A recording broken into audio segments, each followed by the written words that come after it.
Kembalikan segala pujian hormat dalam nama Yesus. Dalam nama Yesus. Dalam nama Yesus. Ketika seseorang mengalami perjumpaan dengan Tuhan, hidupnya pasti diubah. Tidak mungkin. Nah, setelah mengalami perjumpaan dengan Tuhan, orang itu akan mengalami kelahiran baru dan tentunya akan berubah, akan dibawa ke dalam hadirat Tuhan. Di awal-awal perjumpaan dengan Tuhan, merasa dicampur Tuhan seperti apa? Hari ini, alami Tuhan, kamu nggak bisa ngomong apa-apa. Betul. Mau nangis terus. Ketika seseorang itu dekat dengan Tuhan, dekat, benar dekat dengan Tuhan, itu yang di dalam itu yang diubah, yang di dalamnya diubah, baru manifestasinya keluar. Harusnya kehidupan kekristenan setiap minggu ke gereja itu mengalami perubahan yang di dalam. Malah berubah terus, manifestasinya kemana? Dari perkataan, sikap, perbuatannya berubah semua menjadi serupa dengan Kristus. Nah, ujungnya suatu hari kita akan berjumpa dengan Kristus. Ujungnya kita akan bertemu dengan Tuhan. Karena Tuhan ciptakan neraka sebenarnya bukan untuk manusia. Neraka diciptakan untuk iblis dan palsu, roh jahat. Tapi roh jahat tidak akan mau tinggal diam, dia akan menseret orang-orang yang dikasihi. Bapak Ibu, iblis tidak bisa melawan Tuhan. Iblis pun juga lakukan yang sama, dia nggak bisa sentuh Bapa, dia lawan Bapa. Dia pasti yang dijerumuskan, yang dibawa, yang dihabisi adalah orang yang terlemah, adalah anak-anak. Karena kita adalah biji mata Tuhan, kita adalah orang-orang yang dikasih Tuhan. Dan Tuhan pasti peduli sekali dengan kita. Dia nggak mau anak-anaknya ini mengalami kehancuran di bawah masuk neraka. Tapi iblis dan roh jahat udara, dia tidak akan terima, dia akan masuk neraka. Dia tahu persis bahwa suatu hari dia akan dilepaskan di lautan api kekal, lautan belerang kekal. Dan dia selama di bumi, dia akan menyeret orang-orang percaya untuk ikut dia dengan segala macam tipu muslihat. Dia dengan tipu dayanya, tipu muslihat. Yang jadi masalahnya, apakah hari ini kita ini setelah meninggal, roh hari ini kita meninggal, roh kita kemana? Kita dibawanya kemana? Kita mau dibawa kemana? Kita tahu nggak perjalanan setelah kita mati hari ini? Setelah kematian kita itu akan dibawa kemana? Kita tahu persis bahwa kalau kita meninggal di dalam Kristus, kita akan masuk dalam Firdaus. Firdaus itu sebelum adanya kebangkitan, adanya di bawah. Bapak Ibu coba buka sebentar di Matius pasal yang ke-27 ayat yang ke-51. Hari ini kalau kita meninggal, kita akan dibawa ke Firdaus. Firdaus adanya di atas. Nanti suatu hari kalau diizinkan kita akan bahas tentang surga. Surga ada tiga tingkatan. Kita akan masuk dalam surga tingkat ketiga. Surga tidak ada 7 tingkatan. Surga ada 3 tingkatan. Surga yang ketiga adalah tempat Allah bertata. Orang-orang meninggal hari ini sekarang naik ke atas. Tapi sebelum adanya kebangkitan, artinya kebangkitan setelah mati, tapi bait Allah terbelah jadi 2. Yesus dibangkit dari mati. Orang-orang yang mati sebelum Yesus Kristus dibangkitkan, lihat.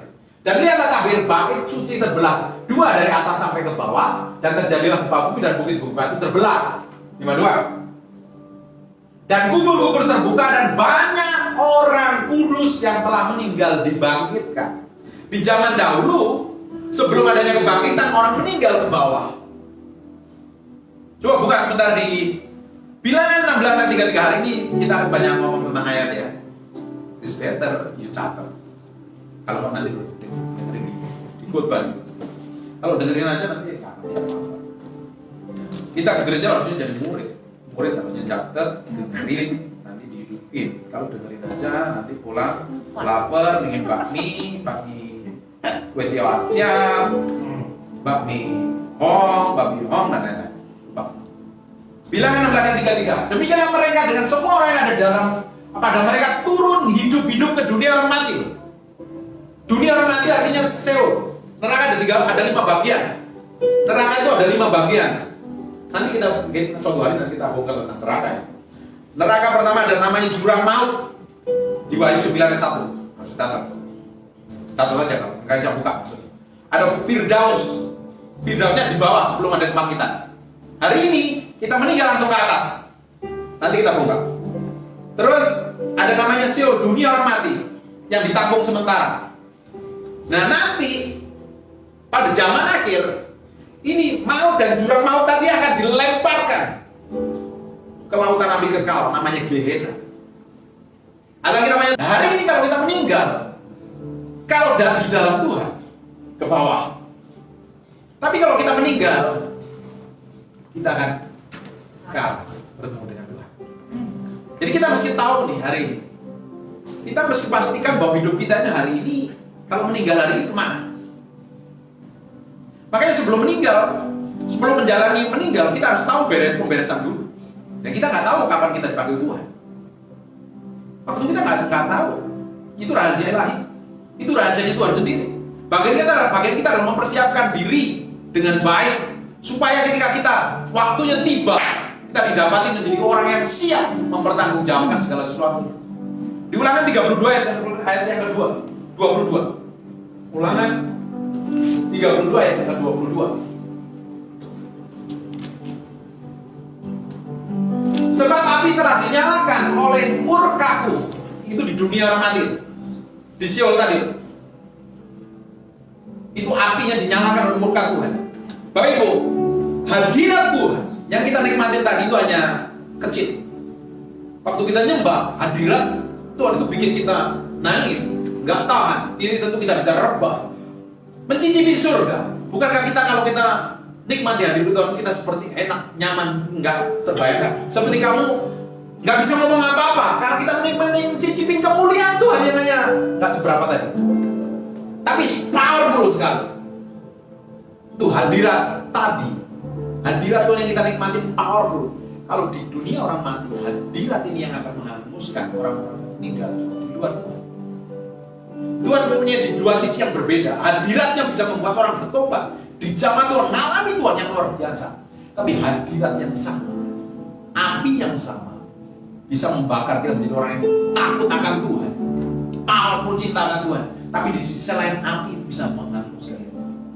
Dan murka Tuhan yang bernyala-nyala ke bagian bendera mati yang paling bawah. Api itu memakan bumi dengan hasilnya dan menghanguskan di atas dasar. Ini asumsi saya, bisa benar, bisa salah. Di dasar bumi. Kalau kita baca kitab Wahyu bahwa nanti dunia orang mati, neraka itu akan dibuang, iblis akan dilemparkan ke lautan api kekal, lautan belerang. Betul apa kan? Terus kalau kita cium bau gunung meletus, baunya belerang. Apa mungkin? Ya memang pasti panasnya ya mirip-mirip tadi itu lautan lava. Nanti di kitab Yunus dijelaskan juga sama di dasar gunung. Dasar gunung apa? Neraka tempatnya di sana. Kurang lebih panasnya aja. Kita melihat kayak begitu aja. Orang kemarin yang Gunung Merapi meletus aja orang hangus semua, hangus. Apalagi kalau orang meninggal di dalam. Kalau kita hari ini hidupnya nggak benar di hadapan Tuhan, nggak kudus, nggak suci, masih simpan kepahitan, benci, dendam, nggak bisa mengampuni. Simpan apapun juga yang nggak berkenan di hadapan kalau kita hari ini meninggal, juga dalam ke bawah, bukan ke atas. Ngeri. Jadi kita mesti pastikan hidup kita ini setiap hari benar di hadapan Tuhan. Dan sekali orang meninggal, dia tidak akan bisa kembali. Tidak bisa balik, kecuali diizinkan. Memang ada kesaksian ya. Ada beberapa orang yang sudah mati dibangkitkan dan kembali rohnya. Itu lain ceritanya. Tapi kalau setiap orang meninggal, dia tidak bisa balik. Tapi setan tipu. Nanti dia jalan-jalan kemana-mana. Nggak ada ceritanya seperti itu. Bukan sebentar ayat 7 pasal yang ke-7 ayat 9. Jadi boleh nggak orang kita doain orang mati? Tidak ada gunanya. Karena setiap orang yang meninggal dia akan bertanggung jawab dengan hidupnya sendiri. Kita nanti kalau meninggal kita bertanggung jawab. Ayo pasal yang ke-7 ayat yang ke-9. Ketika kita mati, kita tidak bisa balik lagi. Sebagaimana awal lenyap dan melayang-layang hilang, demikian juga orang yang turun ke dalam dunia orang mati tidak akan muncul kembalinya sebalik lagi. Sekali masuk neraka nggak bisa balik lagi. Jadi keputusanmu lewat mana? Hanya lewat Yesus Kristus, jalan menuju ke Bapa, kekekalan. Di luar Yesus orang masuk ke bawah. Apapun mau kebaikannya kayak apapun juga, mau kasih duitnya, mau kasih uangnya, kasih hidupnya, kalau tidak melalui Yesus Kristus, pasti ke bawah ke dunia orang mati. Tidak ada solusi lain. Lama sekalipun melalui Yesus pun ada screeningnya. Kalau tidak didapati benar ya ada bantuan, ya dibuang. Alkitab jawab 1 Yohanes 3 ayat ke-15 berdua. 1 Yohanes 3 ayat 15, kalau kamu membenci sesamamu, engkau seorang pembunuh manusia, dan pembunuh manusia tidak layak mendapat kerajaan surga. Artinya di mana? Di dunia orang mati. Dan mengerikan sekali. Nanti kita melihat di dunia orang mati, orang akan ngerasain apa? Dan ada tempat tidurnya, ada spring bednya, ada bed covernya, ulet dan cacing. Luar biasa. Kenjut, empuk. Lebih dari serta spring bed atau king kong. Luar biasa sekali. Mau nikmati pilihanmu hari. Kita buka sebentar di Lukas pasal yang ke-16. Mulai pertama. Lukas pasal yang ke-16. Pelan-pelan ya. Saya biasanya khotbah setengah jam. Kita mau belajar sesuatu hari. Tartarus itu tempat penjara-penjara di mana roh jahat itu ditahan. Ini berbicara tentang perumpamaan, tapi ini menggambarkan tentang kehidupan setelah kematian. Ini memang Yesus ngomong tentang perumpamaan, tapi perumpamaan Yesus itu punya makna dan arti. Dia menggambarkan kehidupan setelah kematian itu seperti ini.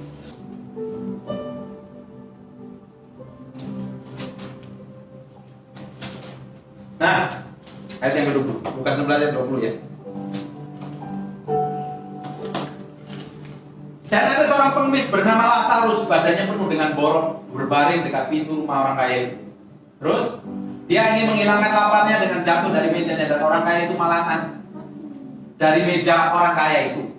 Malahan anjing-anjing datang dan menjilat boroknya. Terus kemudian matilah orang miskin itu, dibawalah oleh malaikat-malaikat ke pangkuan Abraham. Jadi mati mereka. Terus orang kaya itu mati lalu dikubur. Kan mati kan, dikubur. Dan sementara yang menderita sengsara di alam maut, di Sheol atau di Hades, ia memandang ke atas, dari jauh dilihatnya Abraham dan Lazarus duduk di pangkuannya. Ngerti kan? Ini adanya di dunia orang mati, di Sheol. Tapi masih bisa melihat. Berarti masih dalam satu lingkungan loh. Karena zaman ini kan Yesus belum dibangkitkan. Jelas sampai sini? Terus jadi ada jurang, nanti ada jurang. Lalu berseru katanya, Bapak Abraham, kasihlah aku suruhlah Lazarus supaya mencelupkan ujung jarinya ke dalam air dan menyejukkan aku. Sebab aku sangat kesakitan dalam nyala api ini. Bayangin, dia bisa merasakan sakit. Next.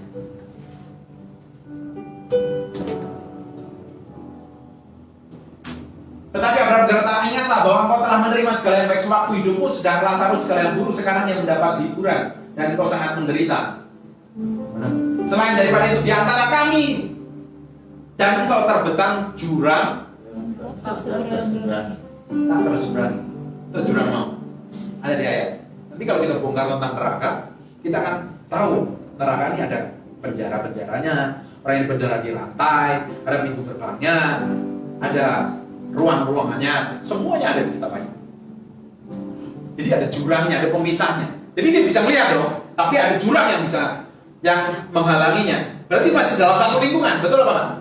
Nah, tapi setelah kebangkitan, baik Allah terbelah jadi dua. Tadi orang yang mati di bawah tadi, yang di bawah, ini kan di bawah ini posisinya, sama-sama di bawah. Nah, itu dibangkitkan, dia sekarang Firdausnya ada di atas.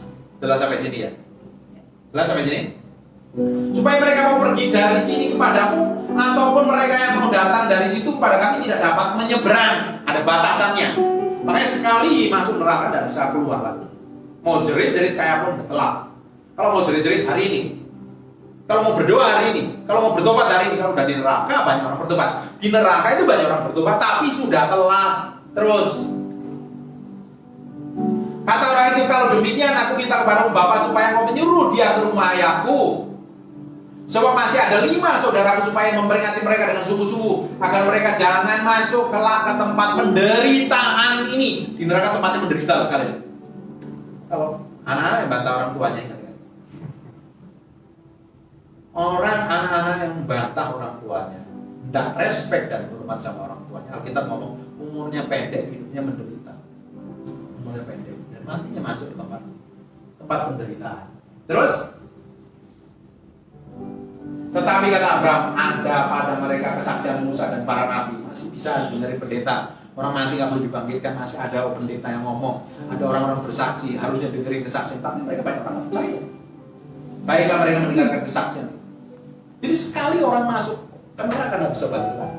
Seperti orang kaya tadi, nggak bisa balik lagi. Tapi dia ingin bertobat, nggak bisa balik lagi. Dan dia akan mengalami kesesakan. Di neraka itu ada tali-tali yang ngikat. Mengerikan sekali. Kita lihat. Sekarang kita buka, nanti batasin ayat ini kita balik ke sini. Sekarang kita buka Mazmur 18 ayatnya kali ini. Bayangin, di neraka ada ini. Tali-tali maut telah melilit aku. Orang di dunia roh mati diikat. Bapak Ibu pernah sesak napas atau flu berat, susah napasnya, dan itu menderitanya lebih parah dari itu. Dililit begitu rupa, dan banjir jangan telah menimpa aku, ya. Direndam air. Tapi pernah mengalami kesesakan yang luar biasa, nggak bisa atau sakit karena keseleo mungkin, sesak napas atau mengerikan. Lihat, mengerikan. Neraka kan kayak begini, orang benar-benar menderita. Sekarang buka Mazmur pasal yang 116 ayat yang ketiga. Mazmur, dalam lagi.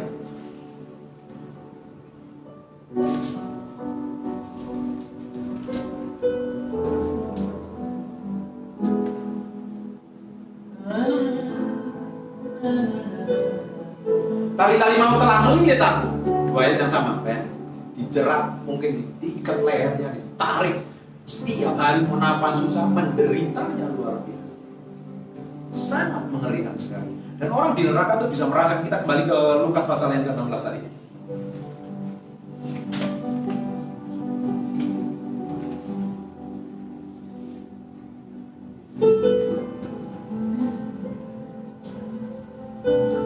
Mulai ayat yang ketiga.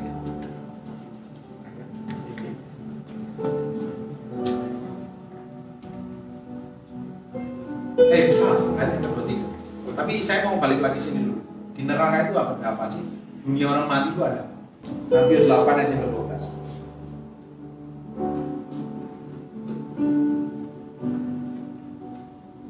Matius 8 ayat yang ke-12. Sedangkan anak-anak kerajaan itu dicampakkan ke dalam kegelapan paling gelap. Di sanalah terdapat retak dan ratap. Jadi neraka itu ada tempatnya yang paling gelap. Yang paling gelap. Neraka itu gelap sekali.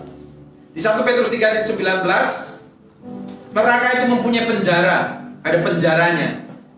Ada penjara, gelap, pengap. Tadi ada banjir, ada airnya. Bayangin, kalau kita ngeliat banjir aja serem banget kan. Ada kotoran di mana-mana, sangat mengerikan sekali. Terus di Yesaya 38, nggak usah buka aja banyak ayatnya soalnya. 38 ayat 10, neraka ada pintu gerbangnya, ada gerbang maut. Di kitab ayat dijelaskan ada pintu gerbang maut dijelaskan. Di Yesaya 38 ayat 10, di Wahyu 20 juga neraka ada rantai-rantainya.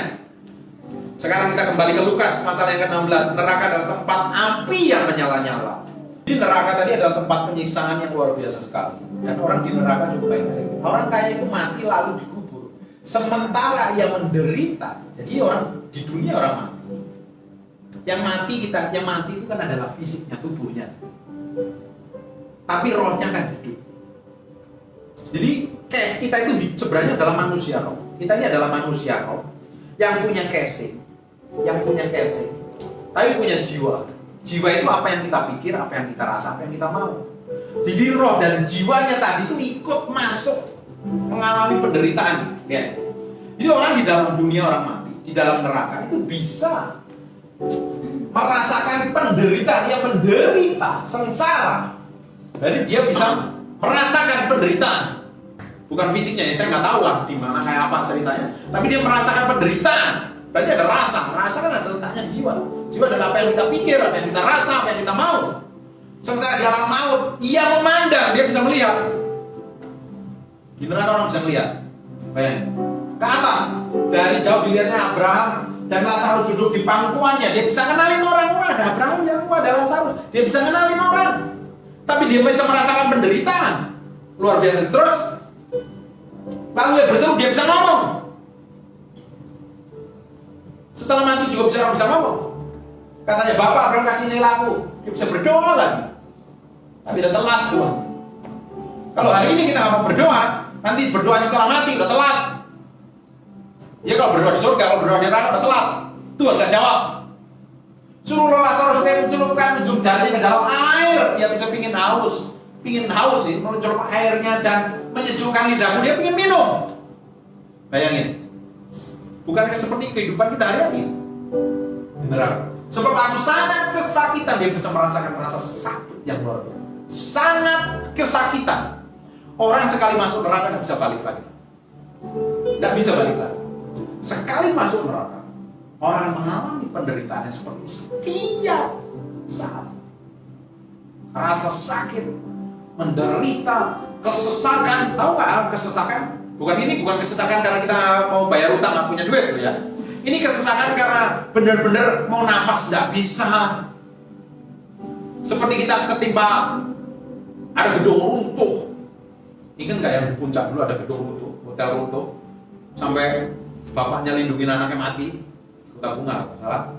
Itu di pasti sebelum matinya dia mengalami kesesakan yang luar biasa, sakit dan mereka tahan, akhirnya dia meninggal. Menyejukkan lidahku, sebab aku sangat kesakitan dalam nyawa api. Terus, tetapi Abraham berkata, anak ingatlah, dia suruh ingat, punya memori. Orang dia punya memori bahwa engkau telah menerima segala yang baik waktu hidupmu, sedangkan Lazarus telah terus kami yang dapat hiburan dan engkau sangat menderita. Terus, selain daripada itu di antara kami, engkau terbentang jurang yang mampu bisa melihat, dia bisa merasakan segala-galanya. Bayangin Bapak Ibu. Makanya kita hidup itu harus benar-benar hidup takut dengan Tuhan. Tidak bisa main-main lagi dengan Tuhan. Hidup kita harus sungguh-sungguh. Karena kita tidak tahu. Saya melihat teman-teman saya yang masih muda, seumuran saya banyak dipanggil Tuhan karena COVID ini. Yang beberapa hari masih ngobrol, kita setelah doa masih sering cerita, sering ngobrol, tiba-tiba dipanggil Tuhan. Nah, ada beberapa orang yang naik sepeda tiba-tiba jatuh. Nah, kalau kita mati hari ini, apakah kita yakin kita bertemu Tuhan?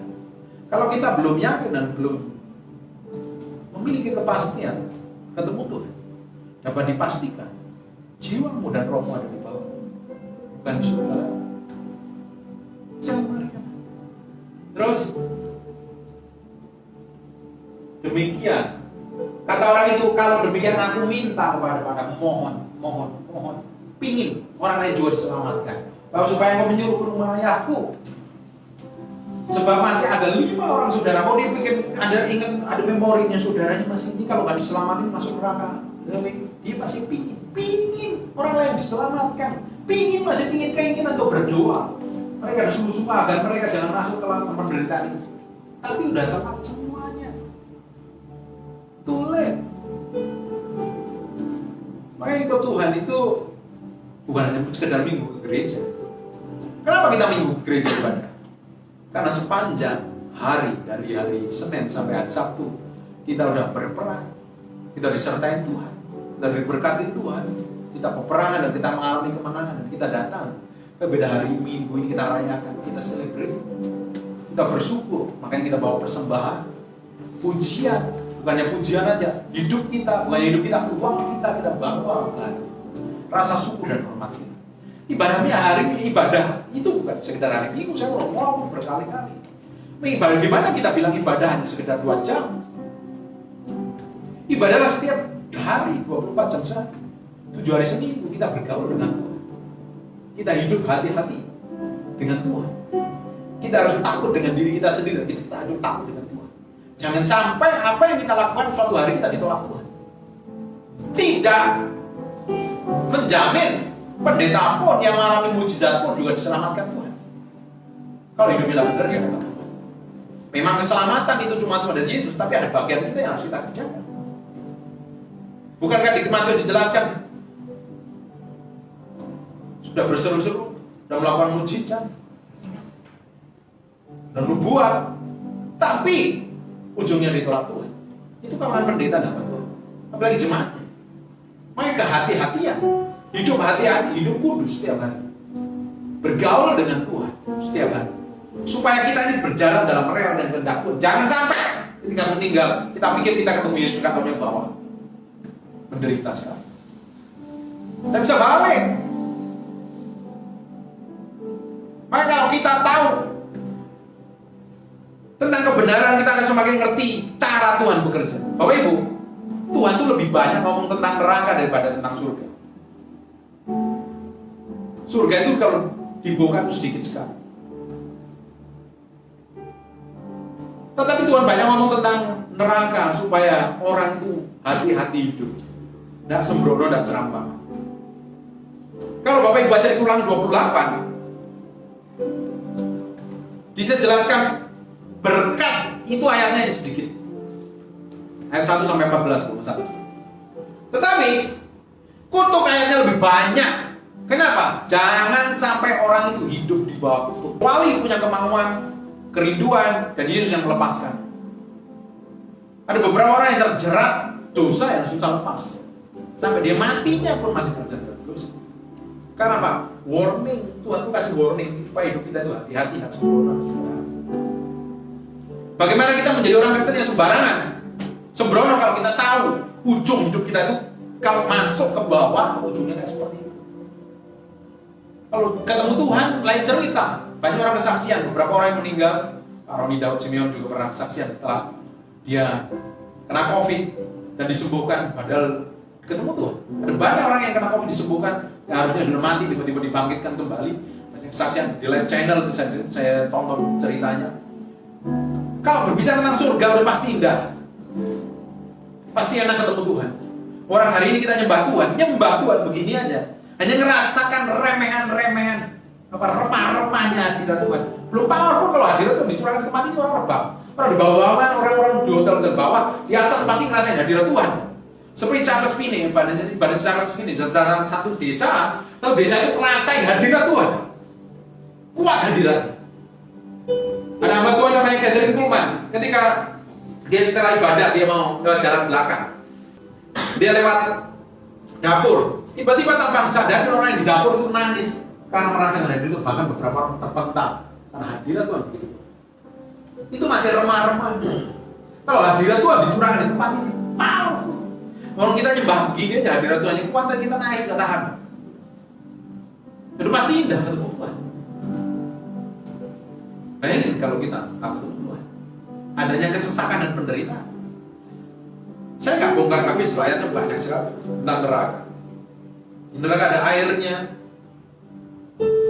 adanya di pusat lautan, dan pintu gerbangnya, ada tempat penderitaan yang sangat mengerikan sekali. Dan sekali orang masuk neraka, dia tidak bisa balik lagi. Jadi setelah kita meninggal, tubuh kita ada di bumi, dikubur. Beberapa orang yang tak takut akan Tuhan, yang nggak ngerti kebenaran, dia ada dibakar, ya. Kayak di Singapura dibakar, ya. No problem. Tapi kalau di layaknya di Alkitab, ini jadi perdebatan sih sebenarnya. Mau dikubur atau dibakar. Tetapi di Alkitab kan nyatet, pada hari nanti akan dibangkitkan dari kubur, berarti hanya dikubur. Tubuh kita ini casing, ini yang sebenarnya casing. Real manusia kita adalah manusia roh yang di dalam. Nah, di dalam ini ada lagi namanya jiwa. Jiwa itu apa yang kita pikir, apa yang kita rasa, apa yang kita mau. Setelah kita mengalami kelahiran baru, lahir baru itu bukan dicelup di air. Lahir baru adalah seseorang yang mengambil keputusan mengalami perjumpaan dengan Tuhan. Yang baru di Yeskiel dijelaskan ya, Yeskiel 36 ayat 25, 26, 27 dijelaskan. Setelah kita menerima Yesus secara pribadi dan Yesus masuk dalam hati kita, Dia gantikan roh yang lama, digantikan dengan roh baru. Roh yang baru tadi jadi tempat tinggalnya Tuhan. Saya udah ngomong ini berkali-kali. Jadi tempat tinggalnya Tuhan. Karena Tuhan harus tinggal di dalam pribadi yang kudus dan suci. Tuhan itu lalu kudus dan suci, dia tidak bisa menyatu dengan dosa. Makanya setelah orang mengalami kelahiran baru, orang manusia lamanya dibuang. Yang dibuang itu apanya? Manusia rohnya itu loh. Yang dulu nggak bisa melihat kebenaran, tiba-tiba melihat kebenaran. Supaya apa? Dikasih roh yang baru, supaya Tuhan tinggal di dalam situ. Tapi setelah lahir baru, kan yang baru manusia rohnya, pikirannya kadang belum diperbarui. Banyak orang ke gereja kelakuannya masih kehidupan yang lama. Banyak hamba Tuhan kelakuannya hidup yang lama. Banyak orang Kristen apalagi ke gereja masih suka tipu, masih suka berzina, suka bohong, sakit hati, benci. Itu adalah manusia lama. Itu adanya di jiwa. Manusia ada 3 bagian. Roh yang dilahirkan waktu kita mengalami kelahiran baru. Lahir baru bukan dibaptis. Setelah kita mengalami kelahiran baru, kita terima Tuhan Yesus, baru kita ngambil keputusan dibaptis, dicelup dalam air, deklarasi. Nah dulu setelah mengalami kelahiran baru, sebelum mengalami kelahiran baru kan manusia lama. Iblis masih mulutnya iblis. Setelah dibaptis, deklarasi, ditelupkan dalam air. Iblis, dengar, lihat. Aku hari ini aku deklarasi, aku dibaptis, dimatikan, dikubur bersama Kristus dan muncul menjadi manusia baru. Setan udah punya alat ya sih. Tapi jiwa itu apa yang kita pikir, apa yang kita rasa, pikiran kita, perasaan kita dan kemauan kita itu perlu diperbaharui lewat firman, belajar firman seperti ini. Itu setiap hari loh kita perbarui. Di Roma dijelaskan, hendaklah engkau berubah sesuai pembaharuan budimu. Di Korintus dijelaskan kita bertolak dari iman satu pada iman yang lain. Seperti hari ini, beberapa minggu yang lalu kamu ambil keputusan ikut Tuhan. Dan setelah ikut Tuhan, kamu akan dimurnikan Tuhan. Kita pun dia akan dimurnikan Tuhan setiap hari. Lewat persoalan, penderitaan. Kalau diizinkan ada masalah, ada persoalan, penderitaan atau kekurangan atau apapun juga sebenarnya tujuannya satu. Untuk memurnikan hati kita. Supaya nempelnya ke Tuhan. Nempelnya ke Tuhan. Hati ini, kan manusia kita yang lama itu cenderungnya pikiran kita mengandalkan kekuatan kita sendiri, ego kita sendiri, pengalaman yang kita andalkan. Tapi setelah ikut Tuhan kita harus tanggalkan itu, kita harus mengikuti apa yang Tuhan mau, supaya kita didapati menjadi orang yang melakukan kehendaknya, dan kita bisa dipercayakan masuk dalam meja perjamuan kan. Jadi apa yang kita pikir, apa yang kita rasa, apa yang kita mau itu semuanya bertolak belakang dengan Tuhan. Pikiran kita tuh suruh baca Alkitab, suruh ngampuni aja susah kok. Suruh menaklukkan, taklukkan pikiranmu pada Kristus, susah banget. Serahkan soal kekhawatiranmu kepada Tuhan, susah banget. Pikiran kita selalu adanya khawatir, tapi yang kita ngomong serahkanlah kekhawatiran kepada Tuhan. Itu perlu ditaklukkan melalui firman Tuhan. Perlu dimasukkan firman Tuhan, informasi firman Tuhan setiap hari, supaya kita ini berjalan sesuai dengan Tuhan. Pikiran kita, kemauan kita, itu susah sekali. Orang suruh berdoa tidur, suruh puasa malah pagi-pagi laparnya luar biasa. Kok bisa tahu Pak? Saya ngalami, makanya saya bisa ngomong. Saya ngomong sama istri saya, hari ini saya mau puasa, tiba-tiba dia masak enak sekali. Saya bilang, ini pencobaan atau apa ya? Sekali daging ini susah ditaklukkan sekali. Kemauan kita, kehendak, yang kita perasaan kita, rasanya selalu pakai rasa, kita hidup selalu pakai rasa. Apalagi perempuan, rasanya.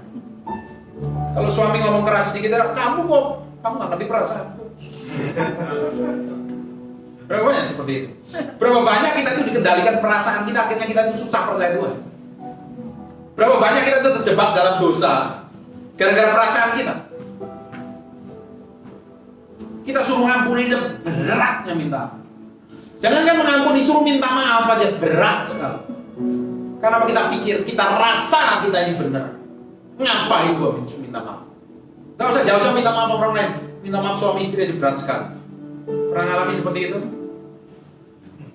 Kelihatannya kudus semua. Berat sekali. Kenapa? Jiwa ini susah sekali ditundukkan kepada Kristus, dan ini perlu kita latih setiap hari dengan firman Tuhan. Pikiran kita, perasaan kita, kemauan kita harus tunduknya kepada Kristus Yesus. Ini perlu dilatih setiap hari. Iya, Pak. Kalau rohnya dilahirkan kembali, jiwanya harus tunduk. Ketika jiwanya tunduk, otomatis tubuh ini ngikuti apa yang Tuhan. Ini yang gak gampang. Orang pikirnya gue melakukan pakai kekuatanmu, masa sering terjatuh. Berapa kali kita gagal. Berapa kali kita malah stres, ngapain masalah. Karena kita coba pakai kekuatan kita sendiri, pengalaman kita sendiri. Kita pikir kita pernah mengalami masa lalu, dan kita pikir kita coba dengan kejadian yang baru, kita ternyata gagal. Ternyata Tuhan punya cara. Kalau kita ngomong selalu baru setiap hari. Jadi Tuhan selalu berbicara hal yang baru, bahasa yang baru, dengan cara yang baru, dengan berkat yang baru. Itu Tuhan, maunya Tuhan. Tapi kita coba pakai yang lama selalu, pola yang lama, cara yang lama, dan Tuhan mau setiap hari baru. Dan Tuhan mau bawa kita ke dalam tingkat iman yang satu pada tingkat iman yang lain, pada tingkat iman yang lain, supaya kita didapati menjadi orang yang bisa dipercayakan perkara-perkara besar sesuai apa yang Tuhan. Kalau orang Kristen didapati seperti ini, dia akan nurut apa yang Tuhan mau. Ujungnya kita akan dipakai Tuhan luar biasa. Amin. Haleluya. Amin. Tuhan tuh maunya seperti itu supaya kita semuanya tuh masuk ke dalam meja perkawinan anak domba. Tapi setan tidak mau. Setan akan seret semua orang percaya, bahkan ditipu. Setan hari ini tidak punya kuasa, sebenarnya yang bekerja adalah tipu dayanya, muslihat. Untuk menyeret orang Kristen masuk neraka itu mudah sekali. Cukup dibuat seakan-akan dia rohani, padahal rohani. Merasa suci padahal tidak suci. Merasa cinta Tuhan padahal tidak cinta Tuhan. Ditipu begitu. Dan setan mainnya di area jiwa tadi. Kalau roh selalu ngomongnya lewat roh. Makanya Roh Kudus, namanya aja Roh Kudus, dia selalu berbicara melalui roh kita. Komunikasi lewat roh.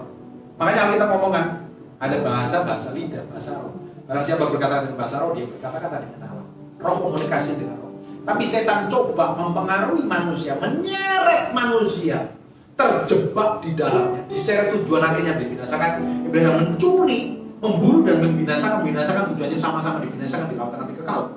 Di Gehenna tadi, yang dimana ada kesesakan tadi, luar biasa sekali. Di sana tujuan akhir setan. Dia berbicaranya lewat jiwa kita. Berapa banyak kita malas berdoa gara-gara kita salah. Kita pikir, kita rasa, kita salah persepsi dengan orang lain. Salah menerima perkataan orang lain. Tidak terima dengan perkataan orang lain. Tidak terima dengan perlakuan dan sikap orang lain terhadap kita. Dan ujungnya kita kecewa dan sakit hati. Betul apa enggak? Karena dimulainya dari mana sakit hati dan kecewa? Dimulai dari kecewa, nggak terima. Semuanya ditipu muslihat setan di sana. Tujuannya untuk menyeret dan membinasakan kita.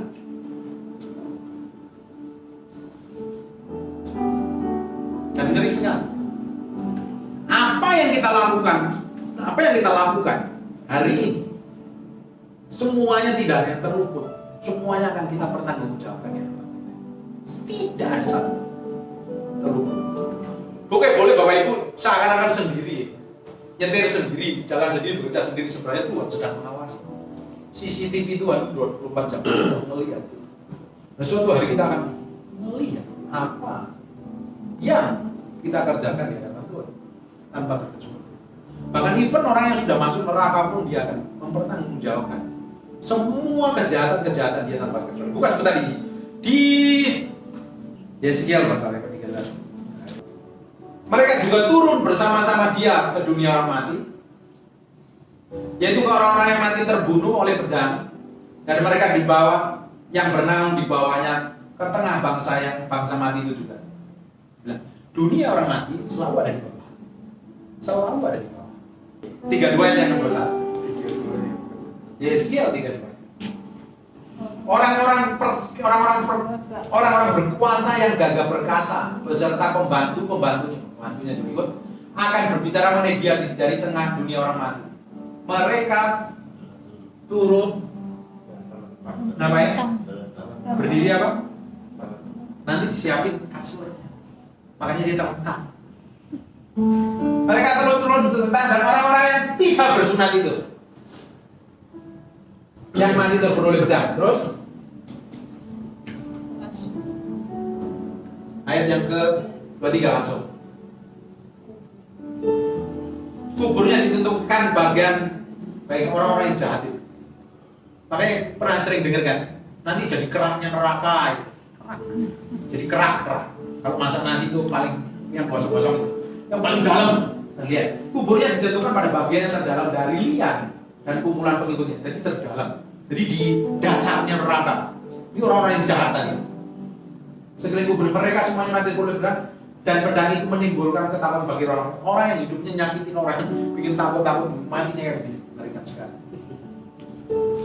Ngeri sekali. Haleluya. Mau di situ? Mau apa kan? Nanti siapin kasur. Yesaya 14 ayat 11 kan.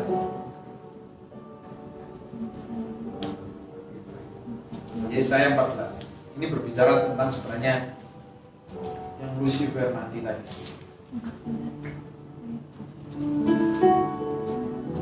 Yesaya 14 ayat yang ke-15. Sebaliknya, ke dalam dunia orang mati engkau diturunkan ke tempat paling dalam liang kubur. Yesaya 14 mulai ayat yang ke-9 sekarang. Dunia orang mati yang dibawa gemetar untuk menyongsong kedatangan. Jadi kalau ada orang mati masuk neraka itu disongsong. Wah, welcome. Songsong dulu. Woi, sambung. Wah, selamat datang ya. Weh, gitulah. Dunia orang mati yang dibawa gemetar untuk menyongsong kedatangan. Dijagakannya aura bagimu, yaitu semua bangsa bekas pemimpin di bumi. Jadi pemimpin yang jahat, yang masa lalu yang jahat sekali. Kalau masuk neraka itu disapa banyak. Dasarnya. Wah, dasarnya. Welcome. Woi, oh, lu pikir perlu orang Kristen, lu pikir ikut Yesus, kok masuk sini, ayo welcome. Sekalian mereka mulai berbicara dengan berkata kepadamu, engkau juga telah menjadi lemah seperti kami. Lu pikir kamu orang Kristen yang perkasa? Lu bahasa rohnya 40 km per jam. Suka memberi persembahan. Lu, kamu kok di sini? Mau seperti itu? Mau dia seperti itu? Lu ini mulai tengah malu. Sekalinya mereka mulai berbicara berkata kepadamu, engkau juga telah menjadi lemah seperti kami. Kamu mau ke gereja?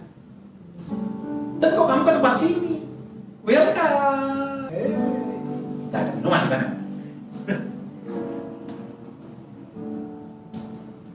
Ngeri kan? Ngeri tak? Terus ke dunia orang mati sudah diturunkan kemegahanmu dan bunyi gambus-gambusmu.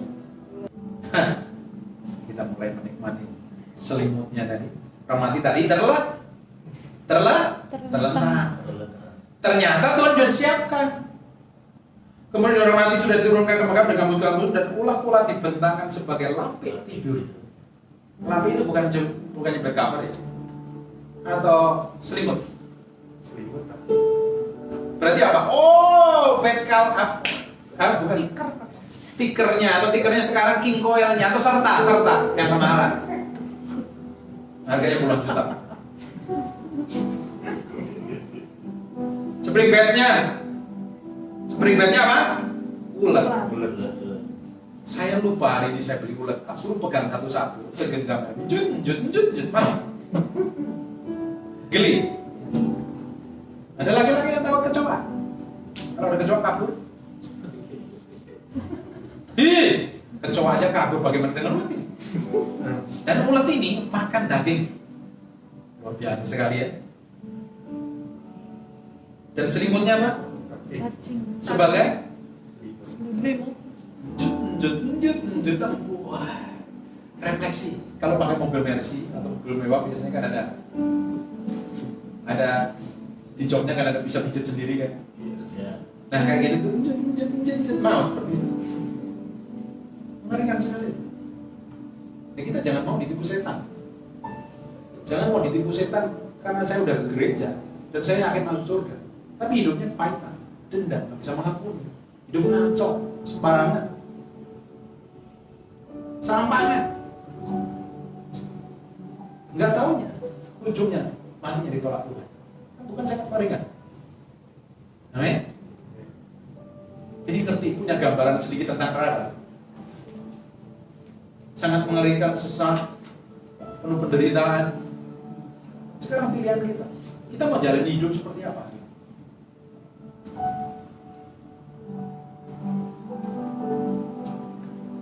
Kita mau jalani hidup seperti apa?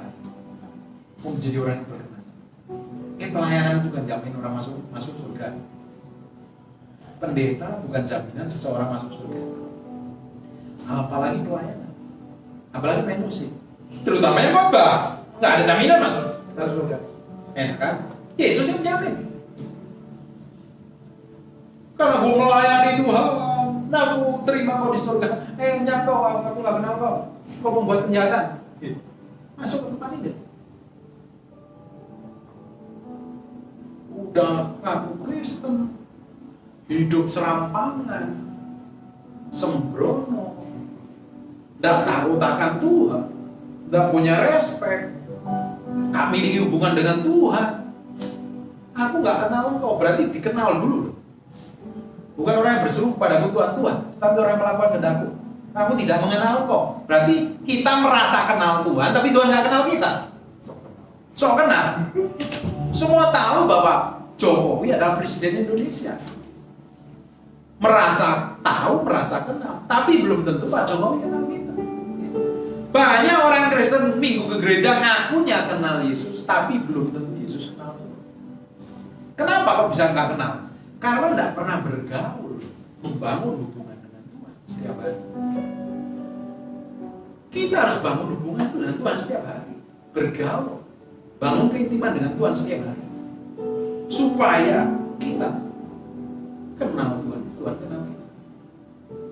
Dan kalau kita kenal Tuhan, kita bergaul, kita akan didapati menjadi orang yang bisa dipercaya Tuhan. Tidak mungkin kita menikah dengan orang yang tidak kenal, betul nggak? Kenal dulu, bangun hubungan dulu. Dulu masih pacaran kalau bisa telepon ke wartel, pakai koin kan? Dulu zaman koin kan? Promo, yaudah tutup dulu, nggak usah lah, masih kamu. Enggak lah, aku bisa jemput kamu ya. Begitu terus, karena bangun hubungan. Tambah hari tambah kenal, akhirnya berputus untuk menikah. Setelah menikah kita baru tahu segala-galanya. Kelakuan jelek buruknya, mengerikan sekali, horor. Tapi kita harus menerima. Sama dengan kita dengan Tuhan. Kita lahir baru, kamu kayak hari ini masih mengalami Tuhan. Yang bahas sedikit hatimu hancur luar biasa. Semakin kamu kenal Tuhan, semakin dibawa naik level. Berdoa rasanya apa? Punya masalah terus gak kelar-kelar. Ya jelas lah. Kalau kita mau dibawa naik level. Bagaimana anak kita SMA mau ujiannya anak SD, tutup mata juga bisa jawab. Ujiannya SMA sebetulnya pakai materinya anak SMA, betul nggak? Iya. Semakin kita menghadapi masalah berat, bersyukur. Artinya kita naik level. Dia stres, nggak bisa bayar utang. Usahanya hancur, kayak yang ngomong. Jadi melarat, jadi susah, jadi kekurangan. Bisnis bapak belum semuanya. Nikmati aja. Kita lagi sedang di bawah. Waktu kita dilihat kesetiaannya, hari kita tetap nempel ke Tuhan. Kita tahu. Kita ini kalau kenal Tuhan, kita tahu. Ternyata Tuhan itu bawa kita ke dalam pusat kehendaknya supaya kita menjadi orang yang berkenan dan dekat dengan Tuhan. Dombaku mengenal suara gembalanya. Domba-dombaku mengenal suaraku. Bagaimana? Kok bisa kenal? Karena memiliki hubungan kedekatan. supaya kita tidak masuk ke tempat itu. Karena tujuan akhir kita adalah bersama dengan Tuhan. Bersama dengan Tuhan, kekal selama-lamanya. Tapi setan akan tipu, seret kita begitu rupa untuk masuk bersama-sama dia di lautan belerang. Kita ambil keputusan untuk ikut Tuhan sungguh-sungguh, melayani Tuhan sungguh-sungguh, mencintai Tuhan, membangun Tuhan sungguh-sungguh. Amin. Ada kelemahan hari. Iya, masih ada kelemahan. Yang ngomong masih banyak kelemahan. Tapi kita berjalan dari kesempurnaan ke kesempurnaan, dari kemuliaan satu pada kemuliaan yang lain, dari urapan satu pada urapan yang lain. Bukan berarti kalau udah diurapin itu bebas dari masalah. Justru banyak masalahnya. Saya diurapin Tuhan, saya kalau mereka melihat kuasa Tuhan luar biasa.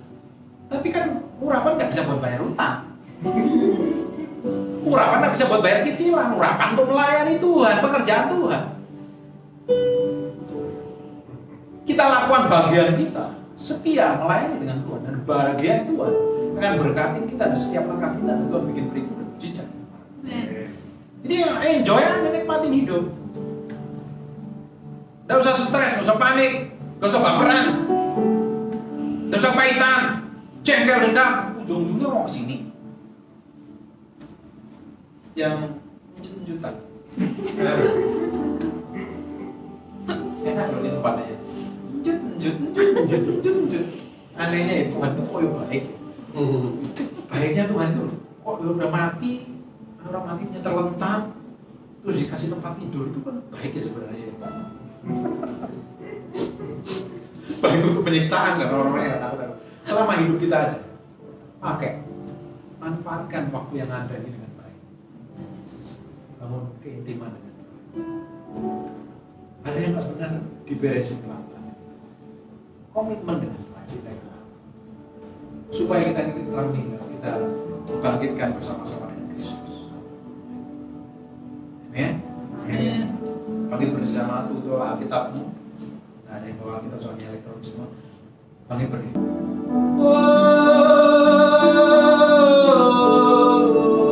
Angkat suara mulai senang. Sini dia.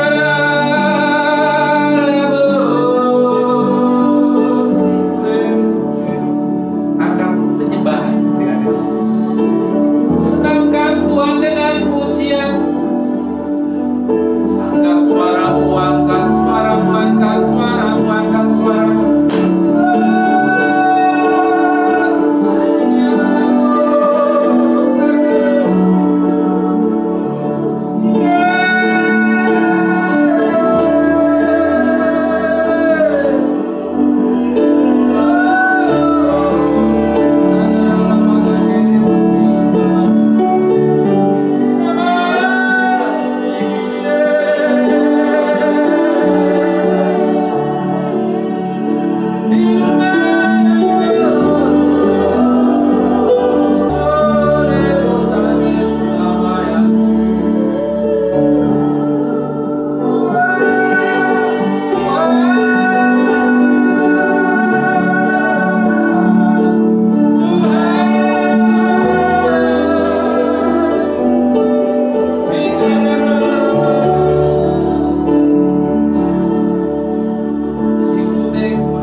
mengalir dari hati